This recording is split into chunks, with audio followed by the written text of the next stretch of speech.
Boom! There it is, ladies and gents. International business. Hell yeah. Today, we get to talk to an expert who's rocking it there. So let's just jump into this from one end of the world to the other. Here we go. Thank you for listening to the Shut up and sit down. The Business Bros podcast was created for you. Learn from the business professionals who come to share their stories. Find out what's working in business, on social media, what's hot and what's not, straight from the mouths of successful entrepreneurs out there doing the real work. And now, welcome to another episode of Business Bros. Yeah! Got him on here dropping some heat. James, do your thing, boy. All right, all you business pros out there, before we jump into the show, as always, a quick reminder to please subscribe on whichever platform it is that you're listening to us on today. Give us a like, give us a follow, subscribe, drop a review, help other like-minded business owners find value from our awesome guests while we rise up in those podcast rankings. We'll sincerely appreciate every single one of you for it. And if you want to be a guest on the show, we'd love to have you on to learn from you as well. Go to www.businessbros.biz, schedule your time, and don't forget to follow us on our social medias at Business Bros Pod. All right, everybody. We're so excited and honored to bring another incredible guest to the Business Bros Pod. Marketing can be tricky when you want to place ads in other countries. You may write an awesome ad in English, but your carefully chosen words might get lost in translation en route to the world and wind up falling flat. Today's guest is helping business owners grow globally by breaking the language barrier that separates you from the international market. With a highly professional translation service, proficient in more than 100 languages, you have the partner you need to help you conquer new markets, engage international customers in their own language, and increase your revenue as you transition your business to a global platform. If you're ready to grow and get noticed around the world, tune in to see how our guest can help. Joining us today from TTC, We Translate, author of Good Business in Any Language and host of the Conquer New Markets podcast. Welcome to the show, Levent, Yildizgoren.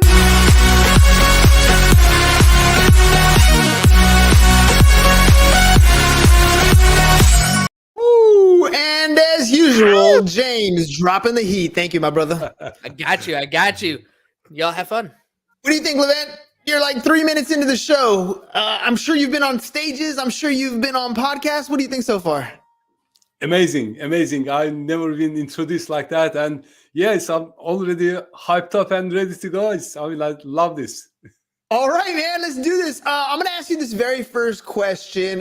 This is always near and dear. Simon Sinek always asks, why are you doing this? Because I want to know. I want to know too. Why are you doing this? Why did you get into this business space? I love connecting cultures and overcoming language barriers. And I love the sense of achievement when some of our customers achieve their results in another country because they use our translations. It could be a brochure, website, and they come back and say, that was great. I'm glad we use your services. And, that's everything that we could ask for, really. Well, I really commend you because you're literally on an English-speaking podcast, right? And I'll be honest, my very first language was Spanish, but I know because of my own experience, if I don't use it, I lose it. My Spanish is nowhere near what it was when I was a younger kid. I can still communicate, right? But it's not my primary. And I know there are a lot of people who are hesitant to communicate in another language because it's not fluent. What do you say to people like that? Well, I say, don't think twice about it because you're very correct on that. If you don't use it, you'll lose it. Mm-hmm. And making mistakes is possible. It's okay. We are all human.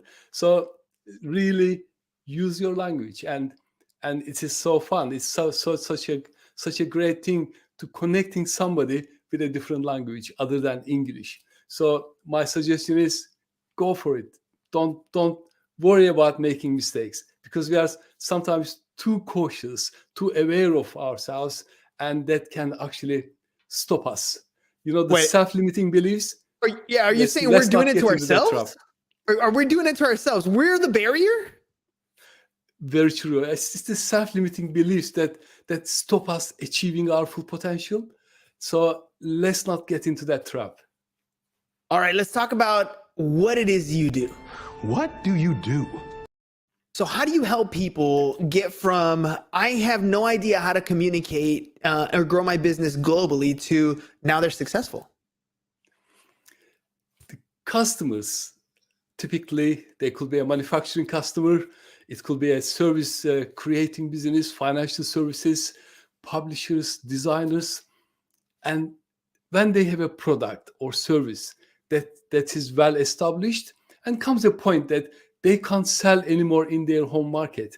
The market can be saturated. It can be that their products doing so well, they come to a saturation point, or the competition could be too high in their home market. Expanding to a new export market is the best way to grow the business. Can you believe that Apple's shares gone up so much when they said they are going to China? And same company, because they said they were going to China, their shares gone up. And it's the same effect for any size of business. So coming from, all we have is English materials, English documents. How can we adapt them for the market we are intending? China, Japan, Germany, or any of the European countries or Middle East. This is where we come into play. That is localization, because getting your English documents in a way that is understandable by the target audience, making sure that all nuances are adapted. So translating something word by word doesn't make any sense, and the bad translation, people spot it a mile away. So the adaptation that is so that the target audience, your target customers, can connect with the product or the service without thinking that this has been written by somebody else. So that is what we do in essence.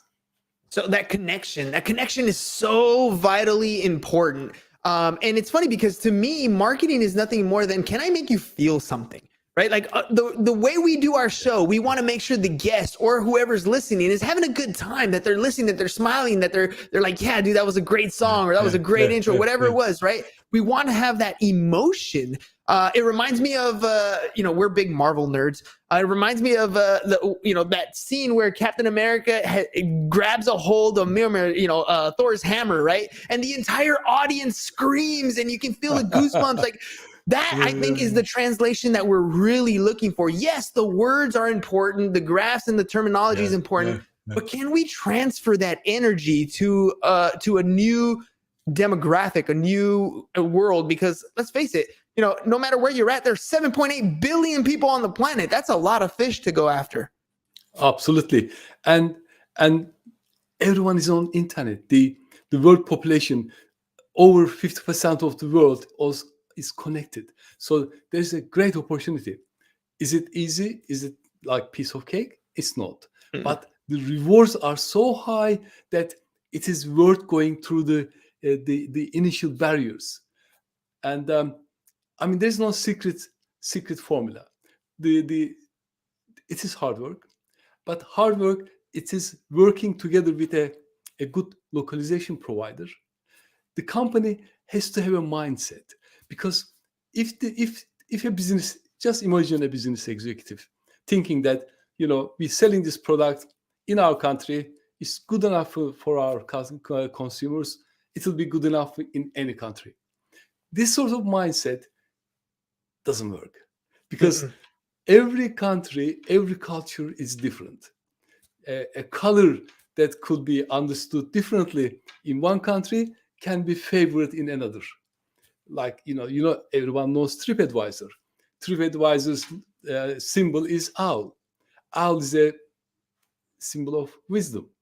In the West, in Far East, in the Asian culture, it is not connected to wisdom. It's more connected to that sort of dark stuff. Yeah, we don't want that message. So the mindset is the most important thing for a business executive before they considering expanding into a new export market.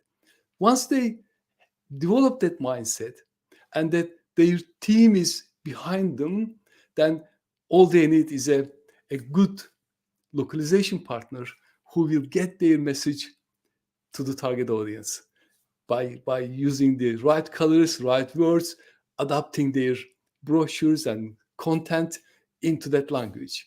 So it's easy, but it's not easy at the same time if there are barriers within the company. It's all about respecting and also accepting that there are cultures that is likely to be different from our own culture. Oh yeah, I mean, and everybody has their. It reminds me of a Chevy Nova, right? In the U.S., the Chevy Nova was a very popular vehicle, but in Spanish, the word Nova means Nova. It doesn't go anywhere, right? And you don't want to name your car. It doesn't go anywhere. You're buying a lemon, right? So that cultural difference is huge. Well, let's talk about how do you get customers? What's your customer acquisition like? It's mostly by word of mouth. Our company has been going for, well, actually, this is our 30th year. So it is mostly word of mouth. So we love our customers love us, and they recommend us to other connections they have.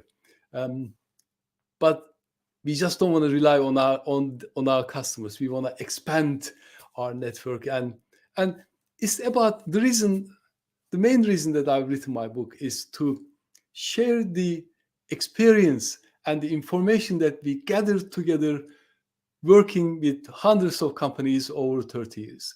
And that's the intention of the book, to spread the message and help as many companies as possible. So let's talk about those guys, right? So helping as many customers as possible. I always want to know about what's your ideal client look like? In other words, there are a bunch of... I'm looking for qualities beyond the physical. Other than the physical ones, right? So other than the demographics, what does an ideal customer look like for you?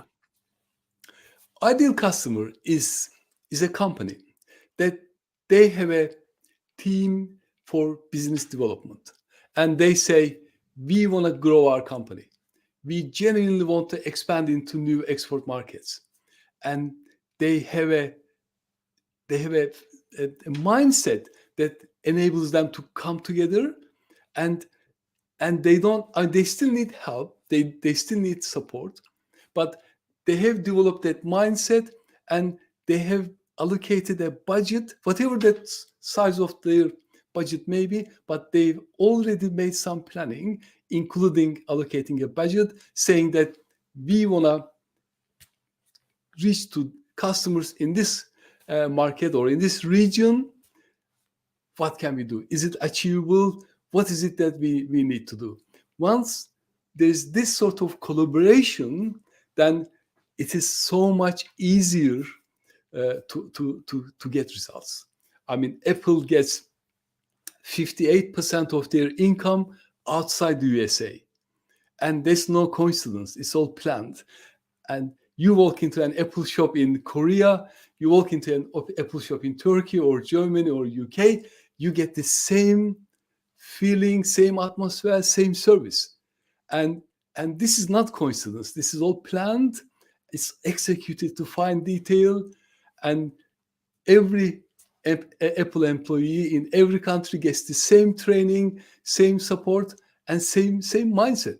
And this enables them to grow their business so successfully. It's, when we look at large corporations, we say, well, they are large, that's why they can do it. Well, the real reason is they've grown large because of that mindset that enabled them to grow exponentially into all these countries. As you're describing that, to me, I'm picturing a franchise, right? I'm picturing, every Apple store you walk into is the same. Every McDonald's you walk into looks the same around the world. Every KFC or whatever it is, they all have a specific way or a brand about them. So when we're discussing your ideal client, it's not a startup. The client that you're looking for is somebody who already has a process in place, maybe has a couple locations that is systematically working to be the same in each one. Am I hearing you correctly? Is that kind of the ideal client? Well, yes. I mean, that in an ideal world, that will be our ideal client. But most companies, small to medium-sized enterprises, are not there straight away. That's perfectly fine as well. You know, we will work with a client with the right mindset. What I meant by the budget, because there's an element of investment. I mean, Apple does the same training, same support, same localization, everything that you see in the States, you see the same thing in other languages in those countries. So these are all expenses. And so, you know, company or business executive or the team needs to be ready to make that investment. So for our ideal client has to have a right mindset, budget allocated, and of course a product ready to be deployed. Because I say startups, I mean that there are startups that gone global. I call them in my book, you know, startups born global, and there are very good examples of that. But again, it's designed. So, like, I love drones. You know, I try to learn flying drones, and the famous one is Mavic. They, I think the parent company is DRI drones, and they have been, you know, they born global. They now have almost, if I'm not mistaken, 90% of the drone market, or something that close to that number. But when you look at their strategy, from almost year one, they went to all countries, and they have, you know, offices in many countries. All their documentation is translated and localized into other countries, and as a result, they have such a big market share. Yeah, and again, I mean, when you're describing the drones, I'm just remembering almost anything that I buy that requires any sort of assembly or any sort of instruction. That instruction booklet is not just in English; it is in multiple different languages, right? I mean, it's laid out so that it doesn't matter who buys it, what culture you're in. You're going to have a set of instructions to get you from, I just opened the box, to now I'm flying my drone and having a good time with it, right? Yeah. And can you imagine, you know, having a mistake in that manual, you know, flying an object that is, some of these objects are like, drones are half a kilogram or more than that. Can you imagine that thing, you know, flown wrongly because of a mistranslation in that, you know, that could be a disaster, you know. Yes, so it could. Getting it right is so important. All right, well, let's talk about the problems you solve. You wrote a book. You're helping to solve problems. So, hey, we've got a problem here. What problems are you solving? Well, I've been working with, you know, dozens of companies over 30 years, and also we have very good examples of, you know, large brands going global. I've noticed that the ones that are successful in international trade are applying a methodology. So when they approach going global, going to another country or multiple countries, they have a system in place. And once I realized that, then it was easy for me to see the mistakes many companies are doing. And small or large, unfortunately, this is taking place even today. What I mean by mistakes, thinking that we have such a great product, there's no need to do any modifications. If it is good enough for our home consumers, it will be good enough for anyone. And not doing enough market research, thinking that, well, yeah, it will sell like, you know, piece of cake because it's so great. And or sometimes thinking that, well, everyone speaks English. So why do we need another language? The world speaks English. Actually, it's only 27% of internet population speaks English. That's an American thing, Levent. Like that we think the world revolves around us, right? Like we think that English is the way, the US is the way. We're such a small percentage of the global population. I don't think people quite realize how tiny we're influential, yes, right? But it doesn't mean that you're a large portion of the population. You're absolutely right there, because yes, 27.5 or 27% of internet population speak English, and a lot of people do understand English. Okay, but when it comes to making purchasing decisions, guess what? People want information in their mother tongues, in their native languages, and they are 4 times. It's proven by many surveys. It's proven that people are 4 times more likely to take that action to purchase something if they get the information, if they understand the information. All right.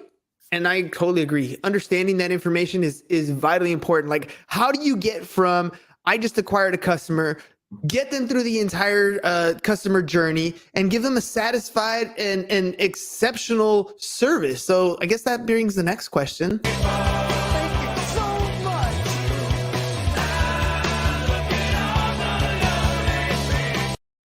How do people work with you? What's the process like if they're interested in working with you?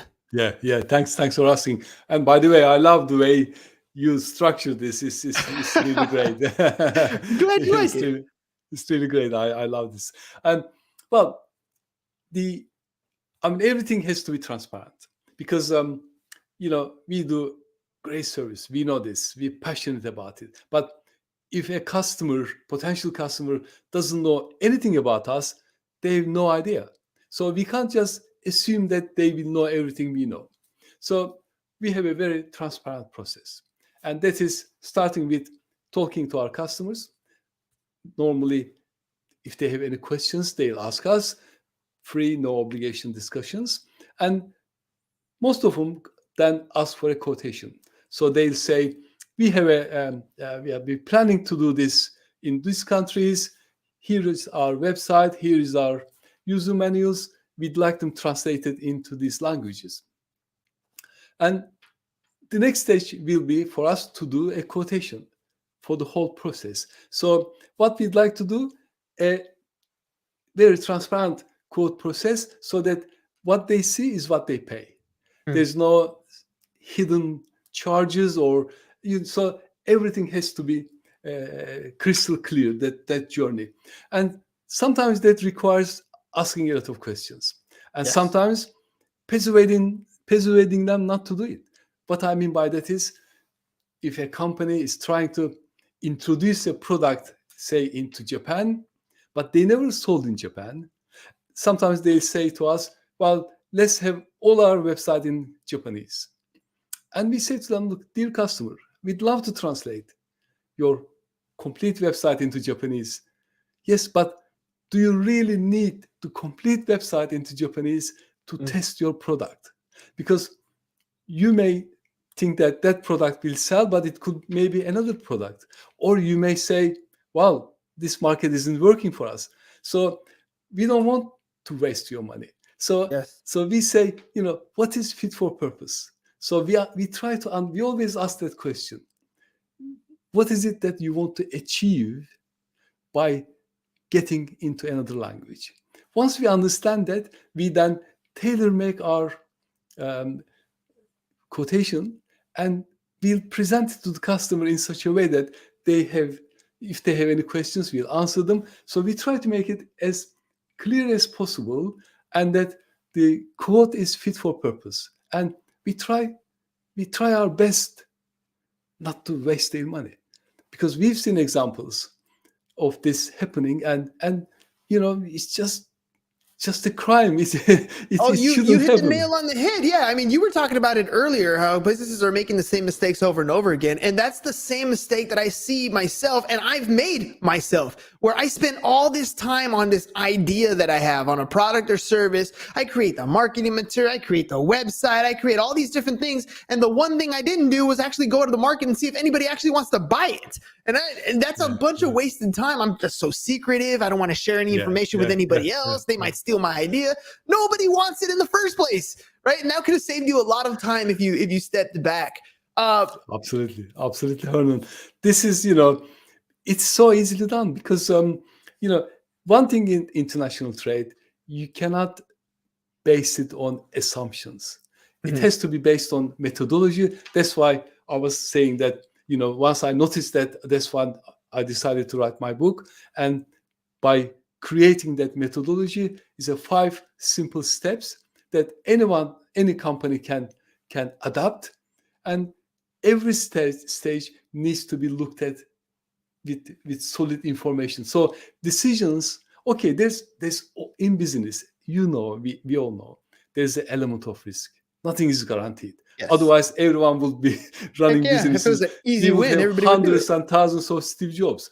But that's not the case. You know that, I know that. So there's always an element of risk. But that risk should be based on solid data.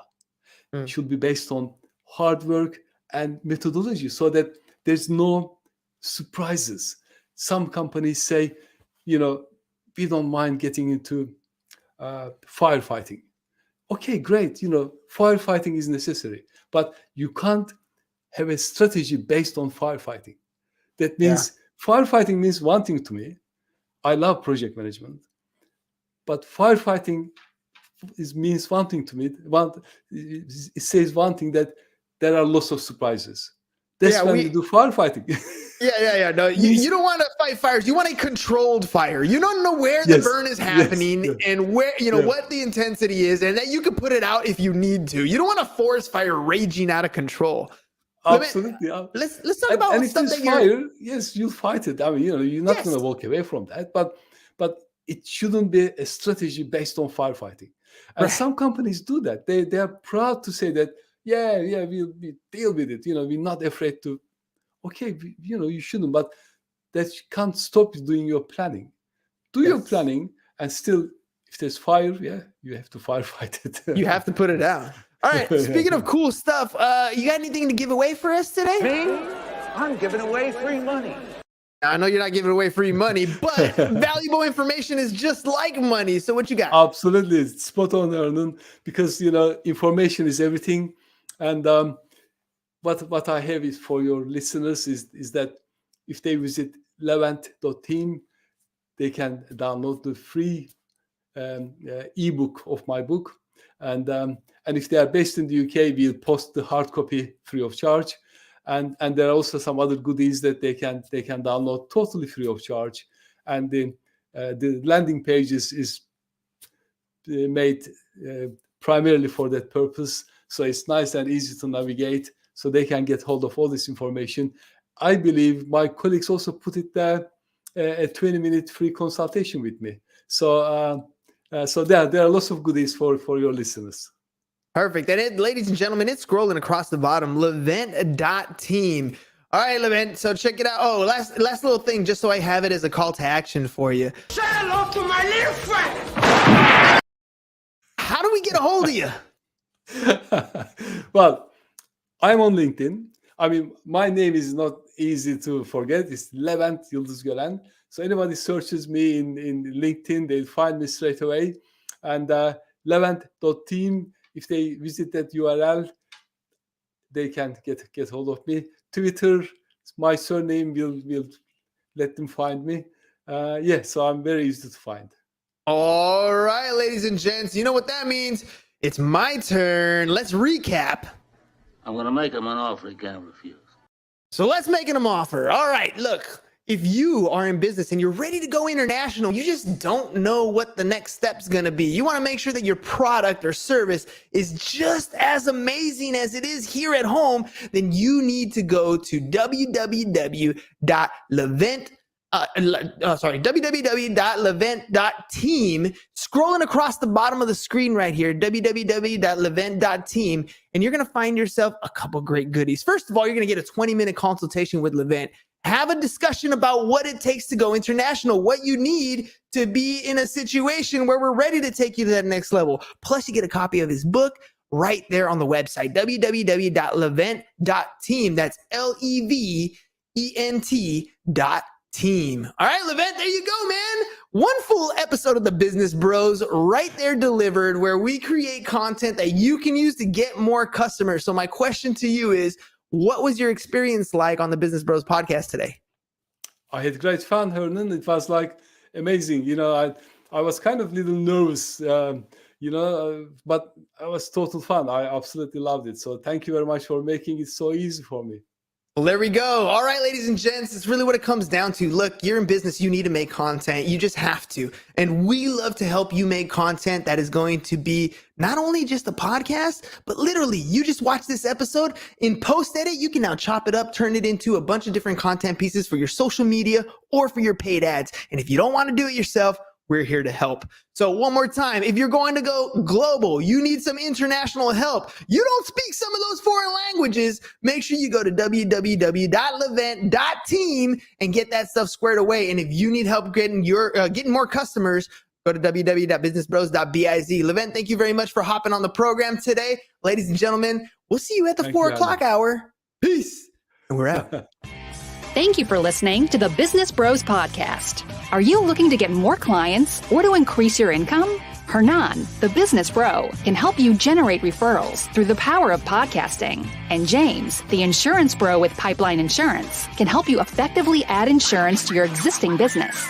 If you are ready to create wealth today and generational wealth for tomorrow, email businessbros@csfirst.com to schedule a free consultation.